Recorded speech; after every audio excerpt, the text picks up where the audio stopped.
Hi everyone, I'm Scott and I'm Digital Lead at Bridgend College, and I'm just going to in this video take us through the digital G Suite and Google induction process for new starters. So normally we would do this in person, but we can't obviously at the moment, so this video hopefully will help you through kind of just getting to grips with the basics. At any point, kind of whenever you want, if you want to get in contact with me or my team, please feel free and I'll sort of direct you how to do that towards the end and throughout this session. So the very first thing you're going to want to do whenever you sort of get a new, onto your laptop, or even you can do it at home, is you're going to want to install and get up the Chrome browser. So if you're used to using Firefox or Internet Explorer, try and not use them because Google Chrome will make life a heck of a lot easier for you in your kind of role here. Everything that the college does digitally is run through Google's platform, so through G Suite. So if you've heard of it, then things like Google Drive, Gmail, Google Docs, Sheets, Slides, and so on, instead of the sort of Microsoft equivalents. So everything that we do through G Suite, and you will sort of hear that word sort of around the place as you kind of get into college life. So once you open Chrome, if you've never opened Chrome before, you'll see this screen. If you have opened Chrome before and you've got your own personal account, then the way you get this screen is by going up to the very top right-hand corner, click on the little icon or the letter that's your name and click add. So once you click add there, you'll end up with this screen. So everybody then should be on this page. Once you've got your college account sort of set up, you'll have your email address, which will be the first name of the first letter of your first name and your surname at bridgend.ac.uk or some variation on that. And then you can sign in using that account. So I'm Scott Morgan, so my email address is smorgan, and I am at bridgend.ac.uk, and I'll put in my password, and I will be able then to log into Chrome. So if this is you doing this for the first time, then you'll get a box here which says link data. So always click link data and then click yes, I'm in. I've already signed into this machine, so I'm just going to close that window right now. I'm not going to sign in again, and I'm going to reopen my Chrome window. So that's signing in. And when you sign in, you'll be able to automatically then have access to all of the college's systems. So that's Google Drive and Docs and Slides and Sheets and so on. So usually when I do these inductions, I would take people through this site, and I'll send a link out to you guys, and it'll be underneath this video as well. So you can kind of go through this and work through it at your own pace, but I'll just talk through the basics of it now in this video. So sign into Chrome, we've just done that, but that little video sort of talks you through that process, tells you exactly how to do that in the best way. There's a guide there to set your email signature. So we have a corporate email signature, which kind of everybody follows, and that's a guide to do that. And then there's a little video about navigating Google Drive. So I'll talk about Google Drive in a second. I'll open it up and show you what stuff is in a minute. Then there's other stuff down here, which I'm not going to go into detail about, but you can, more than welcome to sort of flick through these and do some training on them. Docs is basically Microsoft Word. Slides is your PowerPoint. Sheets is Excel. And Sites is something a bit different, and so is Forms in Google. So Sites is a way of making websites. This thing you're looking at right now is made in Google Sites. Really, really easy. Just drag and drop stuff in, and you can make a website. So that might be of use to you. And then Forms is basically questionnaires, polls, surveys. So if you need to capture any information, Google Forms is a good one to look at. Google Drive we'll talk about in a sec, and Google Meet is your video conferencing, video chat software, which is obviously really important at the moment.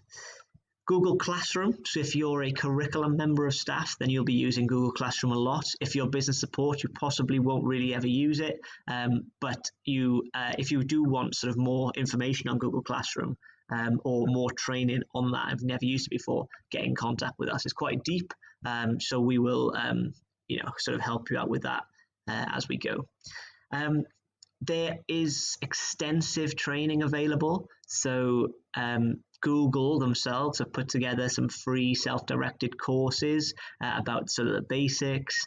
and then you can kind of go on to the advanced levels as well. We also have a funded program to achieve certification in Google software, so you can have a look at that, and then so on. There's also links here to a Google form to get support and various other places you can get support, and other stuff on this site, which I'm not going to talk about now.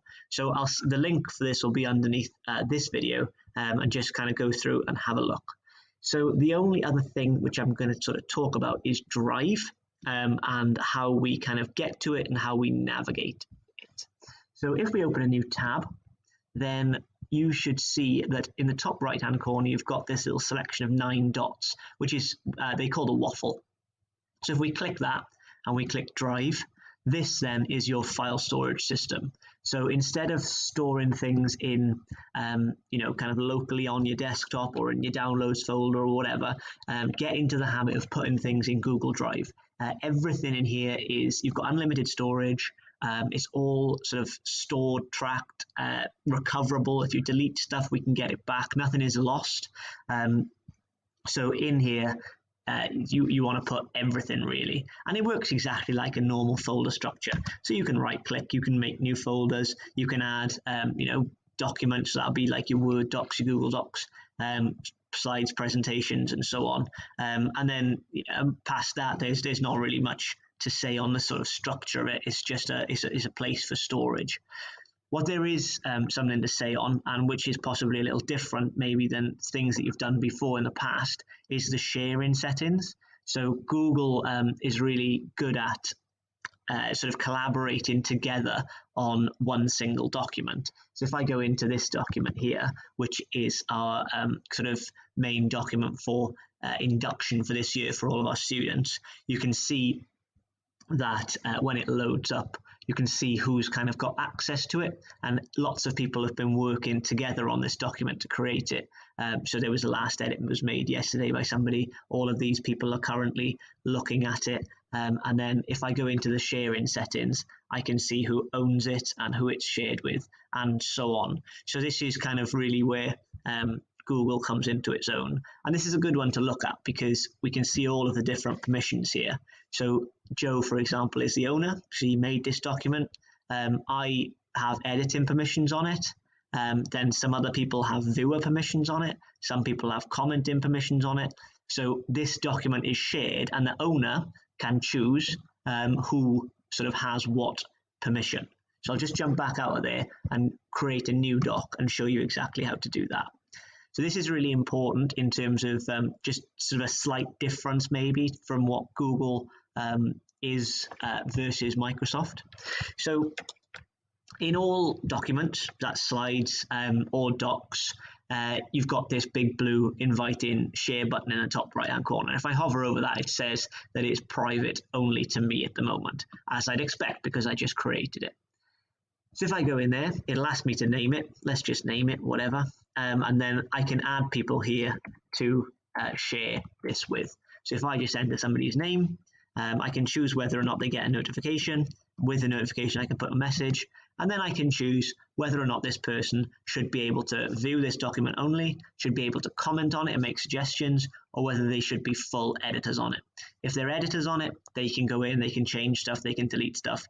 So, kind of be careful with that permission setting if you don't really want people to change your stuff. You can recover it, even if they do change it, so I'll talk about that in a second.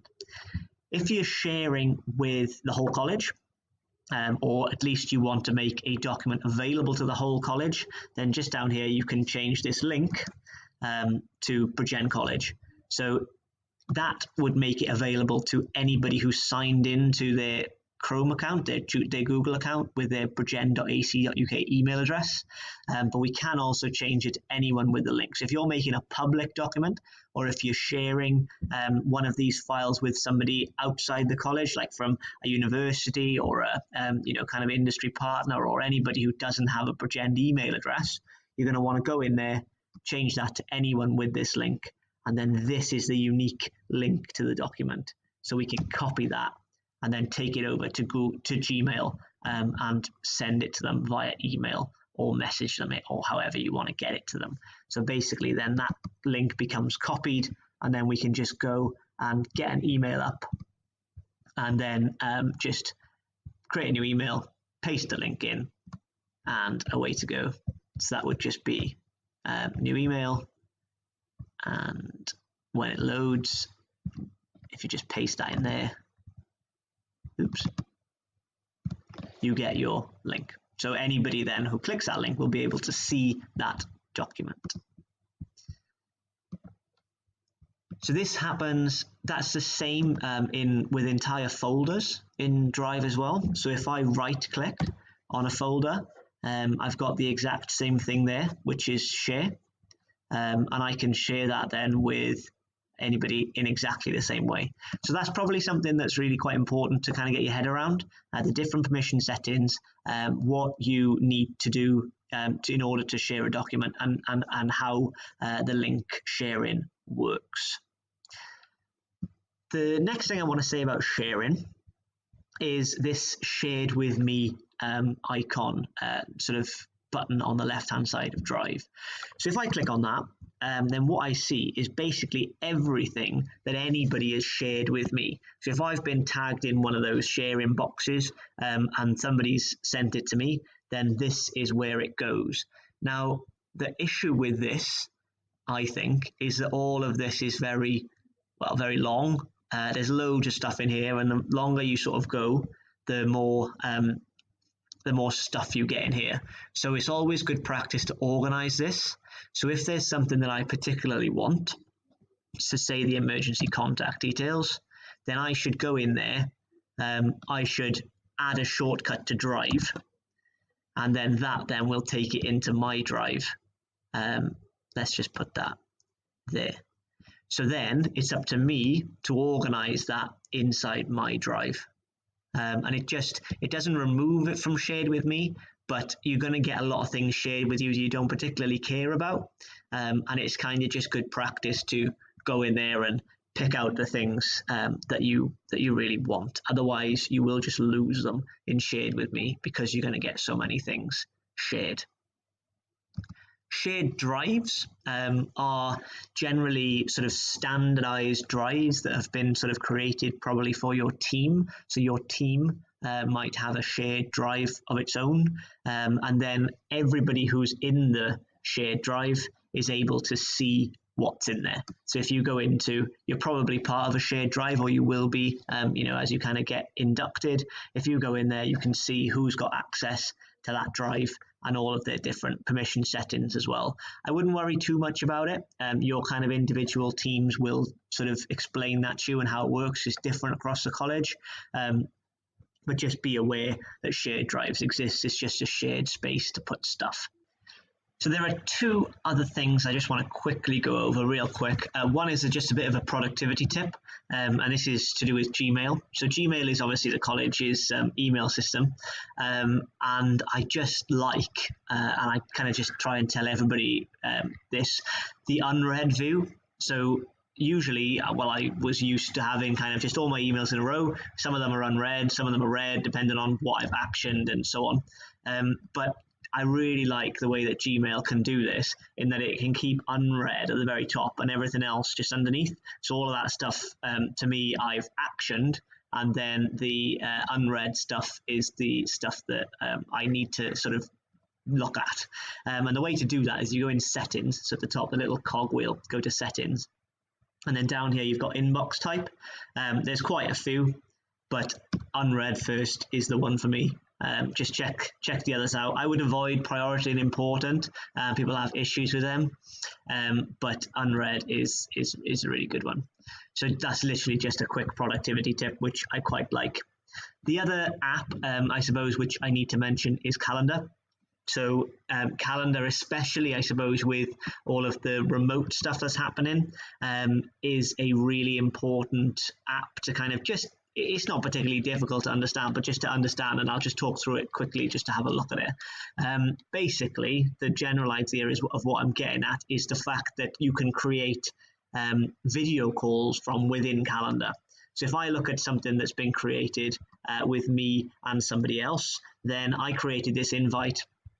I invited Hannah to this invite, and then I get a join with Google Meet code. So this is the way that most of us set up Google Meet video calls, we will send a calendar notification or calendar invite to everybody who we want to attend, and then you automatically get a unique Google Meet joining code. So again, if I just set one up here, if I just add, let's just call it test, I'll again add somebody to it, then automatically then I get this join with Google Meet code. So if I save that there, then that's going to invite this person to my event, and she will get the join with Google Meet code as well. So that's just a kind of heads up, I suppose, just like a just something to be aware of. There are loads of stuff you can do with calendar, and again, if you want more information on this, please feel free to get in touch. But you can see you can set things like this. So I, and clearly Claire has as well, set our working hours. So if somebody tries to schedule a appointment outside of our working hours, they can't. Well, they could, but it'll probably decline it.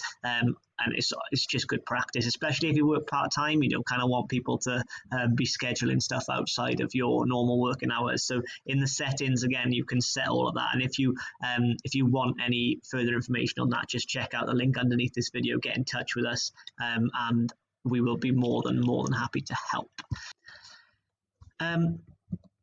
The only other thing to mention is, I suppose, the support, and that would be from my team or from IT support, and the flow chart that you're sort of seeing on the screen right now kind of gives you a little bit of an idea of how the support sort of works.